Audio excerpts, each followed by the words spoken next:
Welcome to the hygiene nature cure. ഇന്ന് നാം പറയാൻ പോകുന്നത് ഉപ്പിനെ സംബന്ധിച്ചാണ്. എന്തിനാണ് ഉപ്പ്? യഥാർത്ഥത്തിൽ ഉപ്പ് ഒരു ഭക്ഷണമേ അല്ല. ലോകത്ത് ഒരു ജീവിയും ഉപ്പ് കഴിക്കുന്നുമില്ല.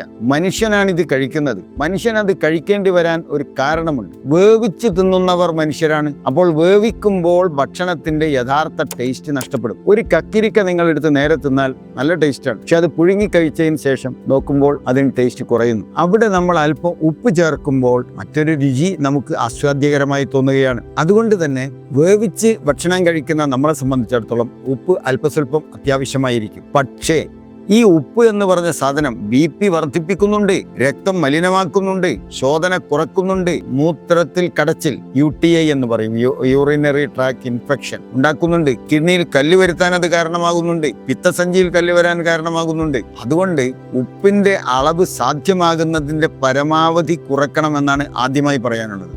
രണ്ടാമത്തെ കാര്യം, ഏത് ഉപ്പ് എന്നൊരു ചോദ്യമുണ്ട്. 1996 മുതൽ ഇന്ത്യ ഗവൺമെന്റ് അയഡിൻ ചേർത്ത ഉപ്പ് നിർബന്ധിക്കുകയും അയഡിൻ ചേർക്കാത്ത ഉപ്പ് നിരോധിക്കുകയും ചെയ്തിരിക്കുകയാണ്. എന്തിനാണ് അത് ചെയ്തതെന്ന് ചോദിച്ചാൽ അവർ പറയുന്നത്, മെഡിക്കൽ ഇൻഡസ്ട്രി പറയുന്നത്, ഗവൺമെന്റ് പറയുന്നത് തൈറോയിഡ് രോഗം വരാതിരിക്കാനെന്നാണ്. പക്ഷെ യഥാർത്ഥത്തിൽ അവരുടെ പുസ്തകങ്ങൾ വായിച്ചാൽ Martindale the complete drug reference published by the royal pharmaceutical society of Great Britain എന്ന് ഒരു പുസ്തകമുണ്ട്. ഇവരുടെ ആധികാരിക ഗ്രന്ഥമാണത്. ഇനി അതൊന്നുമില്ലെങ്കിൽ നിങ്ങൾ AI ചോദിച്ചോളൂ, AI പറഞ്ഞു തരും. ഈ അയഡിൻ ഉപ്പ് കഴിക്കുന്നതിലൂടെ തൈറോയിഡ് രോഗം ഉണ്ടാവുകയാണ്. പക്ഷേ സർക്കാരും മെഡിക്കൽ ഇൻഡസ്ട്രിയും പറയുന്നത് തൈറോയിഡ് രോഗം വരാതിരിക്കാനെന്നാണ്. സത്യത്തിൽ തൈറോയിഡ് രോഗം വരികയാണ്. കഴിഞ്ഞ 24 കൊല്ലത്തിനിടയ്ക്ക് ഇത് ഇംപ്ലിമെന്റ് ചെയ്തതിനു ശേഷം നമ്മുടെ നാട്ടിൽ 50% സ്ത്രീകൾക്ക് തൈറോയിഡ് രോഗം വന്നിരിക്കുന്നു. അതോടുകൂടി മാസമുറ തെറ്റുന്നു, PCOD വരുന്നു, യൂട്രസ് സിസ്റ്റ് വരുന്നു, കുട്ടികൾ ജനിക്കാതെ പോകുന്നു,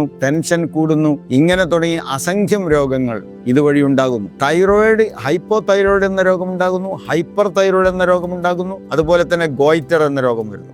ഗർഭിണികൾ ഇത് കഴിച്ചുകൊണ്ടിരുന്നാൽ ആ കുഞ്ഞിന് ജന്മനാ തൊണ്ടമുഴ രോഗവും അഥവാ ഗോയിറ്റർ, ഹൈപ്പോ തൈറോയിഡിസം ഉണ്ടാകുമെന്നും ആധികാരിക അലോപ്പതി ഗ്രന്ഥങ്ങൾ പറയുന്നുണ്ട്. അതുകൊണ്ട് പ്രിയപ്പെട്ട സഹോദരന്മാരെ, സഹോദരിമാരെ, ഇന്നു മുതൽ അയഡിൻ പൊടിയുപ്പ് കഴിക്കൽ അവസാനിപ്പിക്കണം. പകരം കഴിക്കേണ്ടത് ഇന്ദുപ്പാണ്. ഇംഗ്ലീഷിൽ അതിന് റോക്ക് സാൾട്ട് എന്ന് പറയും, ലാഹോരി നമക്കെന്ന് പറയും ഹിന്ദിയിൽ. അതുപോലെ തന്നെ ഹിമാലയൻ പിങ്ക് സാൾട്ട് എന്ന് പറയും. ഹിമാലയൻ താഴ്വരകളിൽ, ഇന്ത്യ പാകിസ്ഥാൻ പ്രദേശങ്ങളിലെല്ലാം പാറകളാണിത്. കളം പിങ്ക് നിറത്തിലും അല്പം ആഷ് കളറിലും വെള്ള കളറിലുമുള്ള പാറകളാണ്. ഇത് പൊടിക്കുകയാണ്. അതിൽ യാതൊരു കുഴപ്പവുമില്ല. അതാണ് പണ്ട് മുതൽക്കേ നമ്മുടെ വൈദ്യന്മാർ കൊടുക്കാറുള്ളത്. കൊണ്ട് യാതൊരു അപകടവും നമുക്ക് വരാനുമില്ല. അത് എല്ലാ സ്ഥലത്തും ഇപ്പോൾ കിട്ടാൻ തുടങ്ങിയിട്ടുണ്ട് എന്നാണ് എൻ്റെ അറിവ്. മോളുകളിൽ ഉണ്ടാവും. ഞങ്ങളുടെ ഹോസ്പിറ്റലിൽ നിന്നും അത് നല്ല പൊടിച്ച പിങ്ക് കളറിലെ ഉപ്പ് നിങ്ങൾക്ക് വാങ്ങാവുന്നതുമാണ് ഓൺലൈനിലൂടെ.